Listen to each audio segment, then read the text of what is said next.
There's my daylilies are looking good.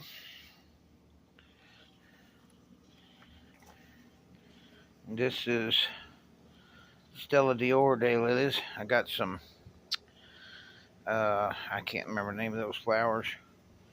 They were neighbors' flowers and they got put over here by the birds. It's kind of like a Jew flower. I can't think of the name of the particular type of Jew flower it is. Then my hollyhocks looking good. Canna lilies coming up. My plum tree coming out. And I got another one over there. And then another one down there. This is my raspberries. Some onions underneath there. More raspberries. And more onions. That's okra I just planted. Bunch of okra coming up. Some more onions coming up. There's onions and there's okra in there with it. More onions with more onions. And then this is my cucumber setup. It's got a net in front of it that it'll climb up. My cucumbers with my asparagus in there with it. More cucumbers all the way down there. This is my zucchini. Two things of zucchini. And then this is crooked neck squash. And then this is straight neck squash. All the way down through here. And then more cucumbers. And then there's another net to put up in front of these cucumbers when they get a little higher. And then my bell pepper plants going down through there. Tomatoes that I hadn't quite tied up yet. More tomatoes and some lettuce. Tomatoes. And then there's some tomatoes with asparagus behind it. Tomatoes and asparagus. Tomatoes. More tomatoes. These are all beefsteaks and Rutgers. And then these are chocolate cherry tomatoes. And these are Oxheart tomatoes. These are my eggplants. And then that is my potatoes and garlic.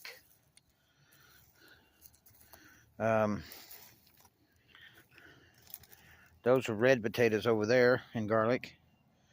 And these are russet potatoes.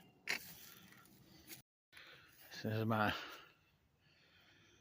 walnut tree I planted a few years ago. They take forever. This walnut tree right there is probably close to 40 years old. And then this one. And then underneath is some daylilies, which got a bunch of clover growing in it. I'll extend that out a little bit later. These are my hostas. There's some more daylilies back there. And then some Stella Dior daylilies up here. All the way around there. And then more hostas down through here. And out that way. More of my hostas down through here. They're looking really good. And then I got more daylilies right there.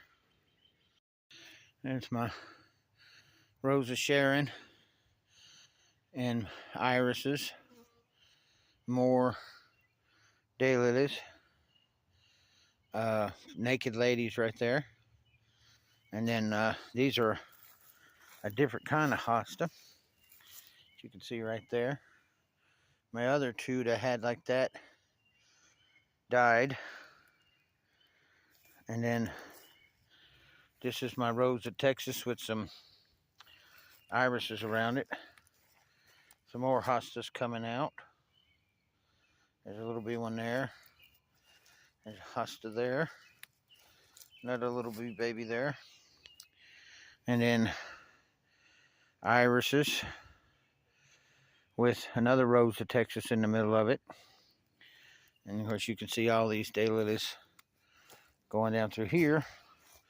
I lost another hosta, that drought we had last year. There's a hosta there, and then more irises. Hostas. Another hosta. And then here's my other daylilies. Different kinds of daylilies over here. And then I got a chocolate morning glory that I got from a friend of mine in Louisiana. 2 of them. They're going to go up this tree. So then this is my crepe myrtles. That is a zinnia. Another seed that I got from a friend of mine. And then more irises. More hostas. More naked ladies in the front up there. They're about done with their green part. And in a few months the flowers will shoot up. And then that's my hydrangea with daylilies around it. And these are actually the ones that I've bred myself. So I've got almost enough now to where I can actually name it. So I have to start filling out the paperwork for that. More hostas, more hostas, more irises. Another crepe myrtle. This is an old gladiola bed that I thought died out, but now it's got a whole bunch of gladiolas coming up in it, along with poison ivy that I gotta get out of there. And it's all the way down through here. You can see all the little gladiolas. These are daylilies I thinned out from one of my beds, all the way down through here. I'll wind up planting somewhere next year. Have to make some more beds. Some more irises. Those are miniature gladiolas my neighbor gave me. These are my Asiatic lilies, tiger lilies. They're doing real good this year. That's my fig tree that wind up dying back to the ground. I had to cut all this hardwood out because it's all dead. It got too cold before I put it in the greenhouse, so I guess it killed the main parts, and it just came back up. So there won't be no figs on it this year, because you have to have the wood from the year before to get the figs. And then of course this is my other daylily and iris bed down through here. And that's the one I dug out and put all those ones in the pots. So what I'll do is I'll clean all that out, and then I'll dig the rest of these out, and then spread them out, spread them around, thin them out, and then let them thicken back up again. And then next year I'll thin this side out and move it around somewhere else. So like I said, I need to make another bed. And then I got some more gladiolas, baby gladiolas that I need to plant somewhere. Some more over here. And some Stella Dior babies. Give you a little long distance shot of my garden just so you see how big it is. It's 30 by 50. There's quite a few buckets in there. Well over 100. There's some Asiatic lilies that I needed to move, and some more irises. I can't remember the name of that one. I have to look at the tag. There's creeping phlox that I pulled pieces of and potted up. And then some more tomato plants for my neighbor. And then here's some more Stella Dior's babies that I'm going to plant somewhere else. This is a plant called a silver dollar plant. My neighbor has some of those. It's a perennial that comes back every year. I started it from seed. And this is I